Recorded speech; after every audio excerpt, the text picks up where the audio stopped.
ಕೇಳ್ತಾ ಇದ್ದೀರಾ ಭಕ್ತಿ ಸ್ಟುಡಿಯೋ ರೇಡಿಯೋ ಸಿಟಿ 91.1 ಅಲ್ಲಿ RJ ನಿಖಿತಾ ಜೊತೆ. ಕೃಷ್ಣನ ನಾಮಸ್ಮರಣೆ, ಕೃಷ್ಣನ ಅಷ್ಟೋತ್ತರಗಳಲ್ಲಿ ನಮ್ಗೆ ಗೊತ್ತಾಯಿದೆ ಅರ್ಜುನ ಒಬ್ಬ ಮಾನವ ಅಲ್ವಾ. ಆದರೂ ಸಾಮಾನ್ಯ ಮಾನವನಿಲ್ಲದೆ ಇರಬಹುದು, ಆದರೆ ಒಬ್ಬ ಮಾನವರಾಗಿ ಹುಟ್ಟಿದ ಮೇಲೆ ನಾವು ಯಾವಾಗಲೂ ಕೂಡ ವಿರುದ್ಧ ಸಮಾನಾರ್ಥಕಗಳ ನಡುವೆ ಬದುಕ್ತೀವಿ. ಅಂತ ಹೇಳಿದ್ರೆ ಸುಖ ಅಂತ ಹೇಳಿದ್ರೆ ದುಃಖ, ಲಾಭ ನಷ್ಟ, ಸೋಲು ಗೆಲುವು, ಹೀಗೆ ಎಲ್ಲದಕ್ಕೂ ಕೂಡ ಒಂದು ವಿರುದ್ಧ ಪದಗಳಿವೆ.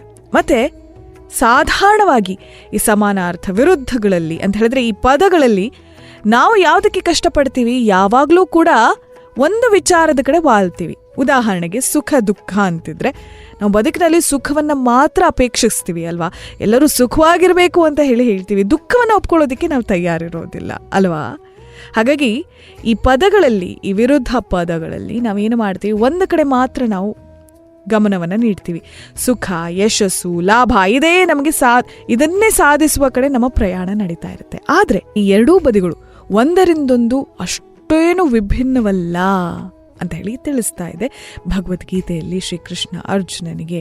ಹೇಗೆ ಒಂದಲ್ಲದೆ ಮತ್ತೊಂದು ಬದುಕಿರೋದಕ್ಕೆ ಸಾಧ್ಯವಿಲ್ಲ. ಸುಖ ಸಿಗಬೇಕು ಅಂತ ಹೇಳಿದ್ರೆ ದುಃಖವಿರಬೇಕು.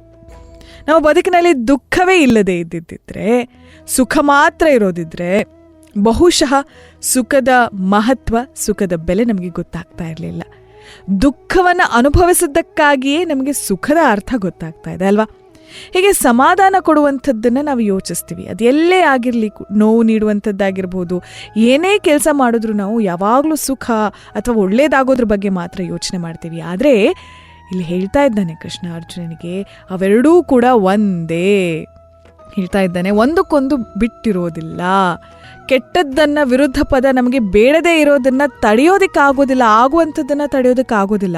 ಬೇಡದೇ ಇರೋದನ್ನ ಅಂತ ಹೇಳಿದ್ರೆ ಸೋಲನ್ನು, ನಷ್ಟವನ್ನು ನಾವು ನಿರಾಕರಿಸೋದ್ರಿಂದ ಒಳ್ಳೆತನವನ್ನು ಕೂಡ ನಾವು ನಿರಾಕರಿಸ್ತಾ ಇದ್ದೀವಿ. ನಮಗೆ ಬರುವಂತಹ ಸುಖ, ಲಾಭ, ಶಾಂತಿ ಎಲ್ಲವನ್ನೂ ಕೂಡ ನಾವು ನಿರಾಕರಿಸ್ತಾ ಇದ್ದೀವಿ ಅಂತ ಅರ್ಥ ಅಂತ ಹೇಳ್ತಿದ್ದಾರೆ. ಕೇಳ್ತಾ ಇದ್ದೀರಾ ಭಕ್ತಿ ಸ್ಟುಡಿಯೋ ರೇಡಿಯೋ ಸಿಟಿ 91.1 ಅಲ್ಲಿ RJ ನಿಖಿತಾ ಜೊತೆ.